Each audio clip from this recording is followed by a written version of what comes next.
2024년 열매를 위한 덧걸음 특강 첫 번째 시간입니다. 이번 주하고 다음 주까지 또 이렇게 두 번만 하게 되는데요. 한 30분 정도 할 계획입니다. 30분 넘지 않도록 노력해 보겠습니다. 내용은 많아가지고요. 숙제로 넘기려고 합니다. 다 숙제입니다, 숙제. 또 더 깊이 알기 원하시는 분들은 아마 이거 외에도 이제 그 동영상을 만들어 올리겠습니다. 올릴 테니까요. 그것도 참고하시면 될 것 같습니다. 더 자세히 알기 원하시면 그렇게 해주시고 또 이 내용 가지고 간략하게 나누도록 하겠습니다. 이제 이 덧걸음이라는 것은 우리가 알다시피 이제 그 밑걸음을 전제로 해서 하는 거거든요. 밑걸음은 뿌리에 주는 걸음입니다. 반면에 이 덧걸음은 위에 잎사귀라든가 위에 주는 걸음이거든요. 근데 밑에 주는 걸음은 나무 전체에게 그 힘을 준다고 합니다. 반면에 위에 주는 걸음은 이제 잎사귀 통해서 이제 그 열매 맺게 하는 데 초점을 둔 걸음이라고 합니다. 그래서 이 덧걸음은 이제 보통 그 비료의 요소 중에서 이제 질소 중심인 것, 요소나 질소 같은 것은 밑걸음 아래에 주고 반면에 이제 이 칼륨 같은 걸음은 이제 위에 준다고 합니다. 이 칼이나 칼륨이 많이 들어있는 요소는 그 칼리는 열매에 많이 들어있는 요소예요. 열매 보게 되면 열매에는 이 칼리 성분이 많다고 합니다. 칼륨 성분이.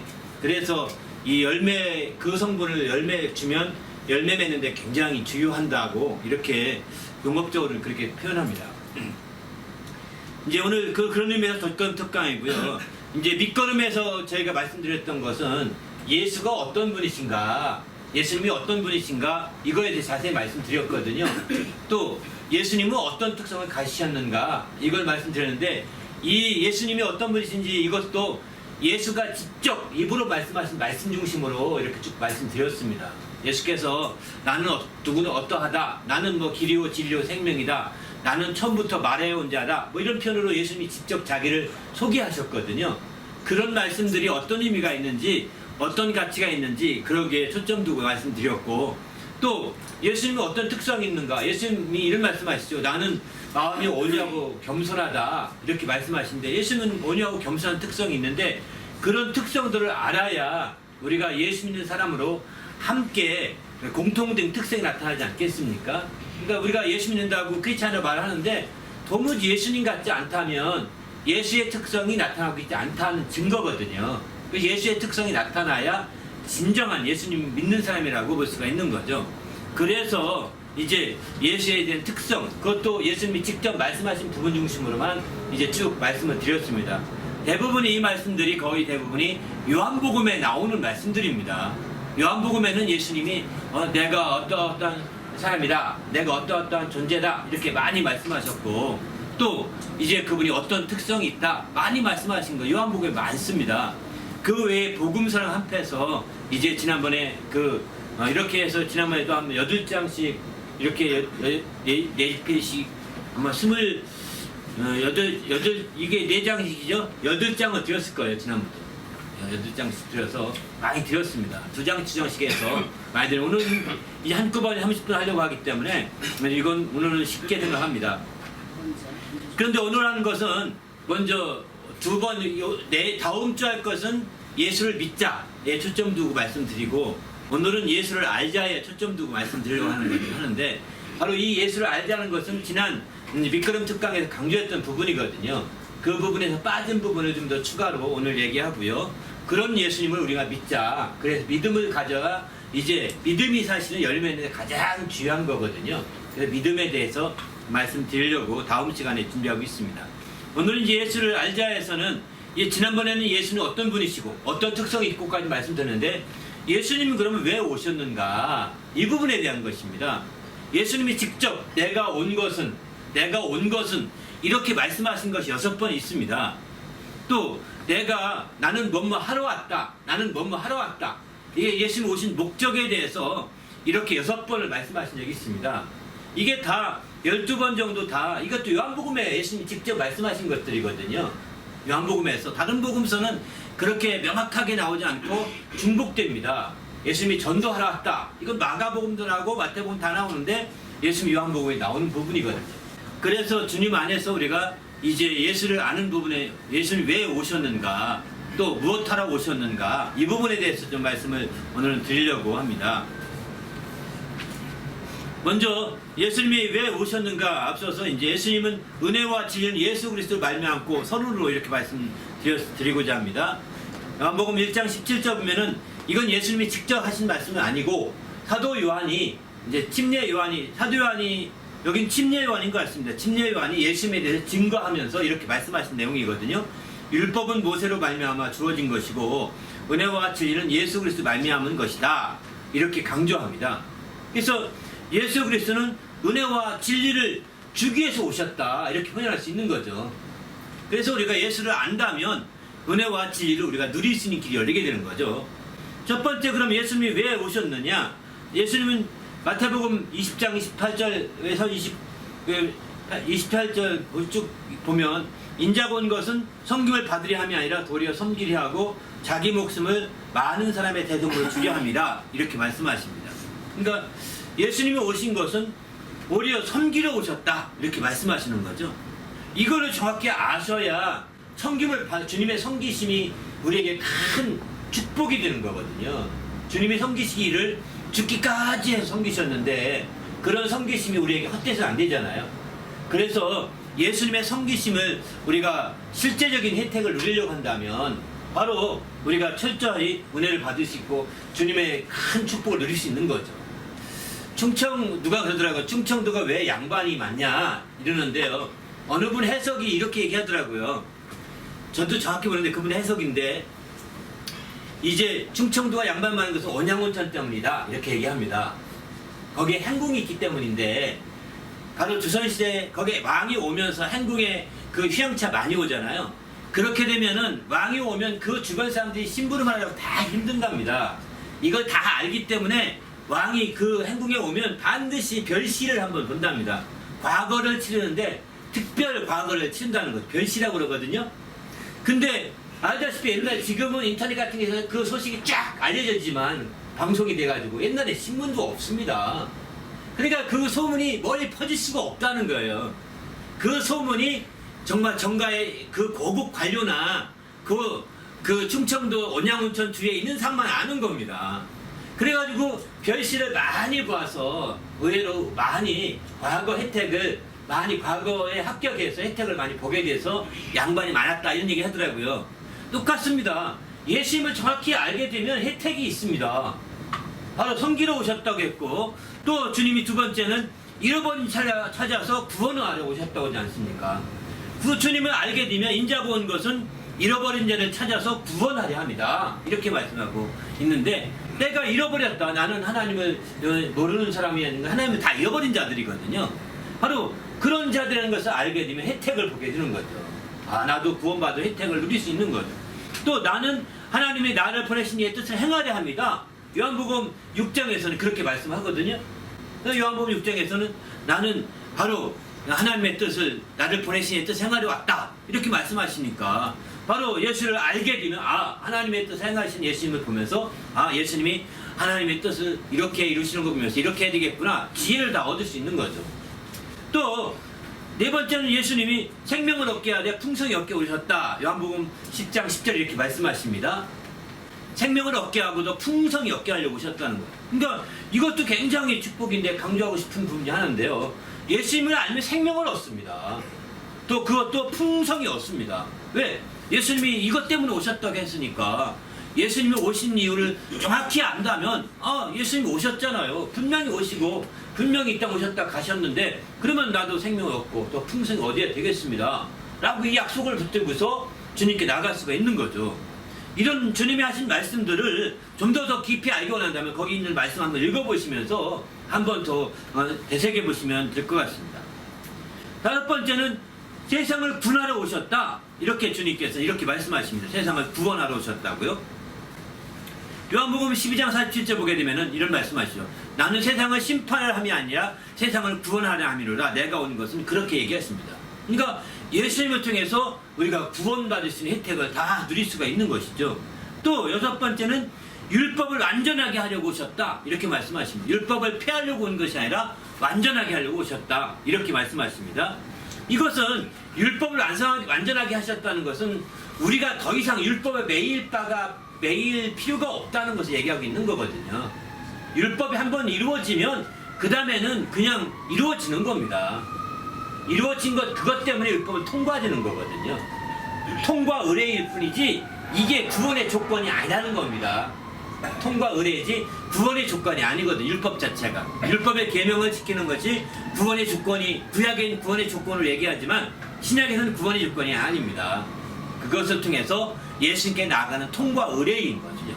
그래서 예수님이 율법을 완전하게 하러 오셨다는 것을 깊이 알면 알 수 있도록 이렇게 아주 우리가 방향 설정이 더 확실하게 되는 거죠. 7번째는 예수님이 나는 죄인을 불러오셨다 이렇게 말씀합니다. 이 죄인을 불러오셨다. 그러니까 의인을 불러온 것이 아니라 죄인을 불러오셨다. 그러니까 우리가 예수를 더 깊이 만나기 원한다면 죄인임을 깨달아야 하는 겁니다.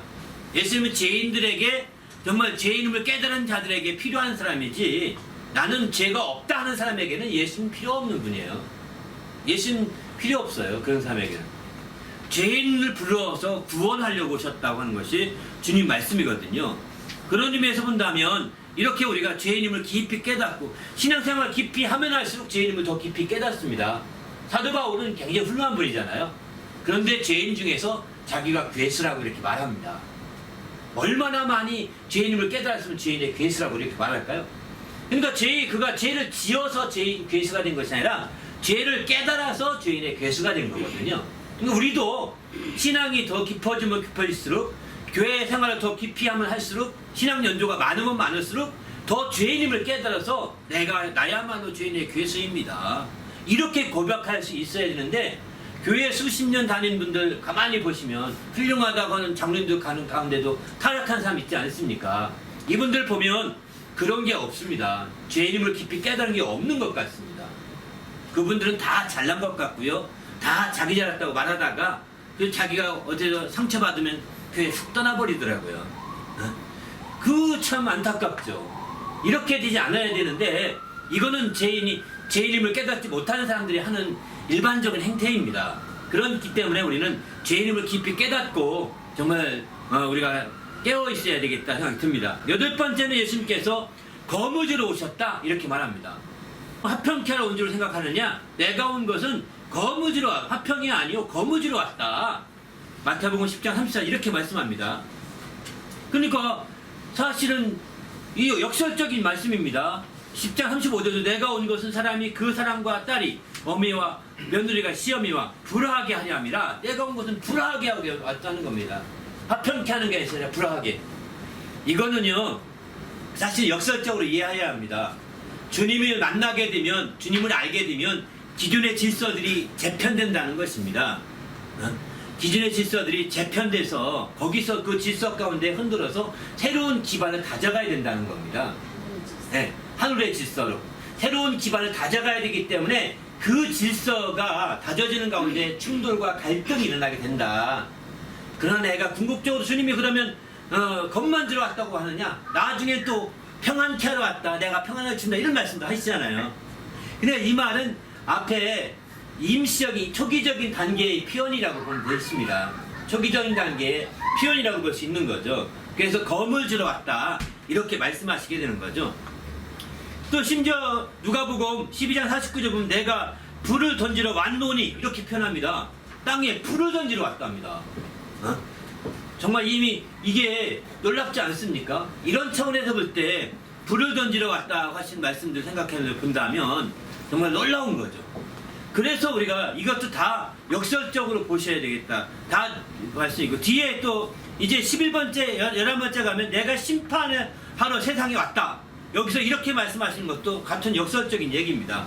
주님은 심판을 하러 아니라 구원하러 왔다고 이미 말씀했는데 또 심판을 왔다고 또 말씀도 하십니다. 이것은 바로 심판을 통해서 내가 정말 예수가 얼마나 필요한 존재인지 깨닫게 하려고 하셨다는 것을 말씀하고 있는 거죠, 사실은. 그래서 이런 역설적으로 말한 말씀들 때문에 많이 어려워합니다, 사실은. 그래서 그 말씀 때문에. 그리고 예를 들면 또 성경에 이런 말씀도 있죠.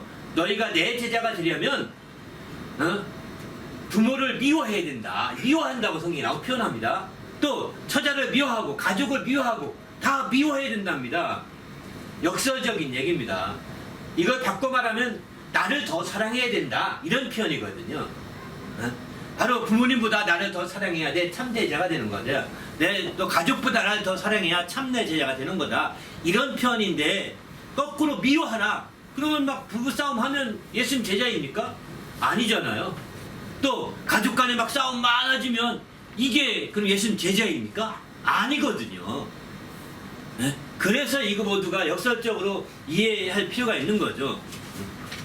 9번째는 나는 복음을 전하러 왔다, 이렇게 말씀하시죠. 마가복음 1장 38절 보게 되면은 나는 다른 마을로 가자, 거기서도 복음을 전하리니 내가 이를 위하여 왔노라, 이렇게 말씀하시죠. 이것은 뭐 너무나 당연한 것이죠. 바로 그래서 우리가 예수 믿는 사람들은 복음을 예수님이 전했던 것처럼 우리도 함께 복음을 전하는 자가 되는 것이 굉장히 중요한 것 같습니다. 더 나아가서 10번째는 나는 내 아버지 이름으로 왔다, 이렇게 말합니다. 그는 자기 이름으로 온 것이 아니라 아버지 이름으로 왔다. 그래서 그러면 예수의 이름이 그 아버지 이름이냐? 맞습니다. 예수님이 아들을 낳았다고 스테고지에서 보면 아들을 낳으니 예수라 하라, 하늘에서 그 이름을 지정해 주잖아요. 그래서 예수라 했는데 예수께서는 뭐라고 하느냐? 내게 주신 예수 아버지의 이름으로 저들을 보호했다. 내 이름은 내게 주신 아버지의 이름이다, 이렇게 요한복음의 17장에 이렇게 말씀하십니다. 바로 내게 주신 아버지 이름이라고요. 18장 11절 같은 데 보게 되면은 이제 내게 주신 아버지 이름으로 저희들을 보존하사, 이렇게 표현하거든요. 내게 주신 아버지 이름이 뭐가 있어요? 예수라는 이름이거든요.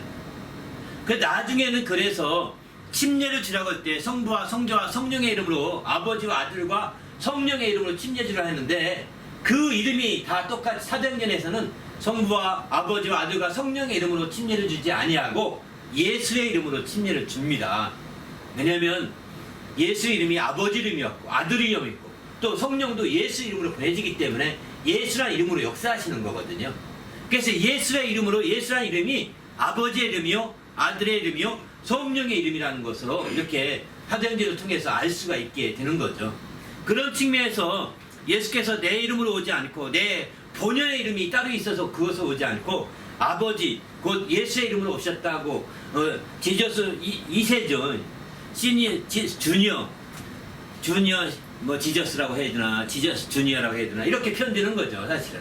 네? 이렇게 그래서 서양에서는 1세, 2세 똑같은 이름을 많이 씁니다. 아버지 이름을 다 그렇게 쓰더라고요. 할아버지 이름 다 그렇게 쓰고요, 이어서. 근데 한국에서는 아버지 이름을 쓰면 큰일 나는 것 같아서 이름을 그렇게 안 쓰죠, 일반적으로. 그러나 성경에서는 아버지 이름을 내게 주셨다 하신 것 본다면 서양적인 면이 이름 짓는 데는 좀 맞는 것 같습니다. 서양적인 그런 측면이. 또 11번째는 아까 말씀드린 대로 내가 심판하러 세상에 왔다, 이렇게 말씀하시죠. 내가 심판하러 왔노니 9장 39절 보면 예수께서 이르시되 내가 심판하러 세상에 왔으니 보지 못한 자들은 보게 하고 보는 자들은 맹인되게 하려 함이라 하신다, 이렇게 말씀입니다. 바로 예수님이 심판하러 오셔서 이렇게 강조하신 것은 예수님 율법을 강조한 것과 똑같습니다. 율법을 강조한 것과 똑같은 거여서 율법을 매어 살라는, 이건 율법을 매어 살라는 것이 아니라 율법의 한계를 깨닫고 예수께 나가라고 하는 안내와 똑같은 거죠. 주님이 심판에 오셨다는 것은 심판 앞에 벌벌벌 떨라, 이런 개념이 아니라 심판이 있으니까 빨리 대비해라, 예수를 믿어라, 이런 얘기입니다, 사실은. 그래서 사실 사도 바울 같은 경우도 사도행전 24장 25절 보게 되면은 심판을 전하죠. 벨릭스 총독에게 말씀을 증거할 때 의와 절제와 장차 오는 심판에 대해서 말씀을 증거하는 걸 보게 됩니다. 이렇게 심판이 부정적으로 볼 것이 아니라 심판을 대비해서 먼저 구원을 받아야 된다는 것을 강조하기 위한 것으로 보시는 것이 좋을 것 같습니다.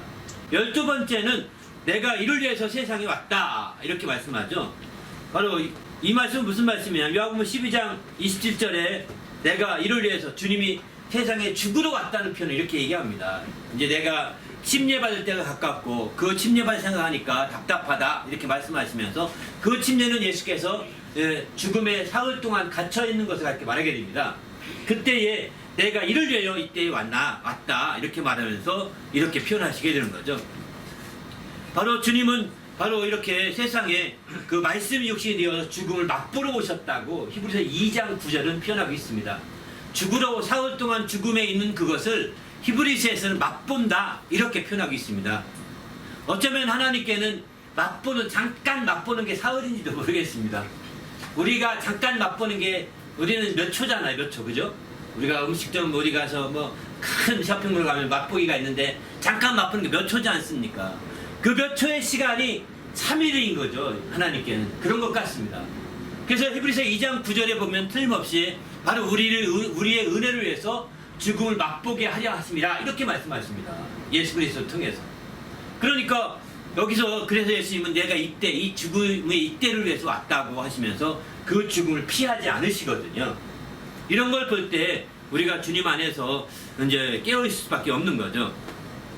이렇게 여기 이제 12가지를 통해서 예수께서 이제 내가 온 것은 이라고 하면서 말씀하신 6가지, 또 나는 뭐뭐 하러 왔다 이렇게 한 6가지, 이렇게 해서 12가지를 나눴습니다. 결론적으로 말씀드리고 싶은 것은 나는 아버지께 나를 보내신 것이다, 나는 아버지께 나를 보내신 자다, 이 얘기를 초점을 두고 말씀하고 있습니다. 요한복음 4장 8장 42절 보게 되면 예수께서 이르시되 하나님이 너희 아버지였으면 너희가 나를 사랑하였으니 너는 내가 아버지께로부터 나와서 왔습니다. 나는 스스로 온 것이 아니라 아버지께 나를 보내신 것이니라 이렇게 말하죠. 나는 아버지께서 나를 보내신 것이다 라고 이 말씀하겠는데, 주님은 이 말씀을 굉장히 강조하십니다. 나는 보내신 받은 자다, 아버지가 나를 보내신 것이다 라고 이렇게 강조를 많이 하시는데, 이렇게 하신 것은 사실은 요한복음에만 해도 그 18번 이상 이렇게 얘기하고 있습니다. 그런 측면에서 볼 때 이 부분이 얼마나 중요한 것인지를 아직 얘기하고 있는 거죠. 왜 그러면 이걸 강조했느냐? 주님이 보내신 받은 것은요, 이것을 잃지 않는 것이 자기의 정체성을 잃지 않는 비결입니다. 자기의 정체성을 잃지 않는 비결이에요. 나는 보냄받았다. 사실 우리가 여기 다 한국인들, 한국에서 이민 오신 분들이 와서 나는 한국 사람이다, 나는 한국에서 왔다, 이거 잊어버리지 않으려고 굉장히 애를 쓰잖아요. 우리도 모르는 사이에. 우리의 정체성이에요. 그게 뚜렷하면 뚜렷해서 저 정체성이 뚜렷해지는 거거든요. 내가 어디서 왔는지, 누가 보내서 왔는지, 누가 보냈는지 모르지만 한국에서 보냈으니까 왔겠죠. 그죠? 나가는 거 허락했으니까. 이거에 대해서 우리가 아는 것은 할 사명과 정체성을 뚜렷하게 하는 것이라는 거예요. 그러나 2세, 3세로 넘어갈수록 그들은 어디서 왔다는 개념이 불확실하게 됩니다. 그러니까 그들에게는 바나나라고 얘기하죠. 겉은 누런데 속은 하얗습니다. 그래서 정체성이 불확실합니다. 그래서 우리는 어디로부터 왔는지 그 뿌리에 대해서 계속 알 필요가 있고 알아가야 하는 거예요. 이거는 나이가 들수록 뿌리에 대해서 관심을 갖는 이유가 거기에 있습니다. 어디로부터 내가 왔지? 여러분, 아마 저도 족보에 대해서 관심 별로 없는데 올 때 족보 한지를 가져왔거든요. 100만원짜리. 네? 한지를 가지고 왔는데 이제 경주정시 족보입니다. 72선선인데 제가 박격거세를 세운 지배포 진지촌장의 그 시조예요. 저희 집안 자랑하는 것 같은데 관심이 없었어요, 사실. 근데 제가 50이 넘어 60 가까이 오는 한국 가는데 아버님 얘기하는 게 기가 섞이다며 내가 족보를 가져와야 되겠다 이 생각이 들어서 족보를 먼저 보내고 왔습니다. 근데 이거 저는 신기하게 느꼈던 게, 제가 한 40대쯤 초에 저희 작은아버지만 가면 족보 얘기를 그렇게 하는 거예요. 작은아버지가 한 60, 그때 60대였는데 예? 아니 족보 얘기를 그렇게 하는 거예요. 그 정치를 통하면서 어이 뭐 쓸데없는 얘기 저렇게 하는가 이렇게 했는데, 제가 60 가까이 되니까 제가 그 관심이 생기더라고요. 아마 지금 제 얘기 들으면서 무관심하게 듣는 분도 계실 거고, 또 그러긴 그렇다 생각하시는 분도 계실 거예요. 그리고 그까지 쓸데없다 생각할 수도 있을 것입니다. 그러나 어쨌든 제가 말씀드리는 비유예요. 이것처럼 우리가 어디서부터 왔는지, 어디로부터 보내졌는지 이거를 알고 이거에 대해서 분명하게 하는 것은 자기의 정체성을 확고하게 하는 것이고, 그것이 자기 사명을 뚜렷하게 만드는 거라는 겁니다. 내가 왜 살고 내가 왜 열심히 살아야 되는지를 알게 하는 아주 사명감을 갖게 하는 비결입니다. 예수님이 그래서 이 부분 때문에 자기는 보냄받은 것을 강조하는 거거든요. 그래서 주님 지난번에 설교도 했지만 나는 스스로 영광을 구하지 않고 보내신의 영광을 구하는데 그것은 참된 것이다. 그렇습니다. 보내신의 영광을 구하는 게요 굉장히 바른 삶이고 참된 것입니다. 보내신의 영광을 구하는 게. 근데 그것을 안 구하면 헛되고 많은 것이죠. 이제 우리 모두도 주님 안에서 보내신의 영광을 구하고 우리도 보냄받은 자들이거든요. 우리 주님이 내 돈을 보내노라 이렇게 말씀하셨습니다. 우리가 세상에서 우리 가문의 날 파송한 적이 없고 우리 또 나라에서 날 파송한다고 뭐 거창하게 한 적이 파송시킨 적도 없지만 그러나 예수님은 우리에게 파송했어요. 나도 너를 보내노라 분명히 말씀이 있잖아요. 그러니까 우리는 이 보냄받은 자라는 의식을 가지고 산다면 아마 보내신의 영광을 구하고 참된 신앙생활을 할 수 있다고 저는 확신합니다. 이렇게 신앙생활 하셔서 정말 반드시 우리는 보내신에게로 돌아갈 텐데 정말 그분 앞에 설 때 잘했다 하고 칭찬받을 수 있는 그런 성도가 되시기를 바랍니다. 할렐루야. 함께 기도하고 마칩니다. 하나님 인도하셔서 우리가 이처럼 마지막 때 깨어서 주님을 기쁘시게 하며 영화롭게 하는 성도가 되도록 인도해 달라고 오늘 말씀 생각하며 기도하겠습니다.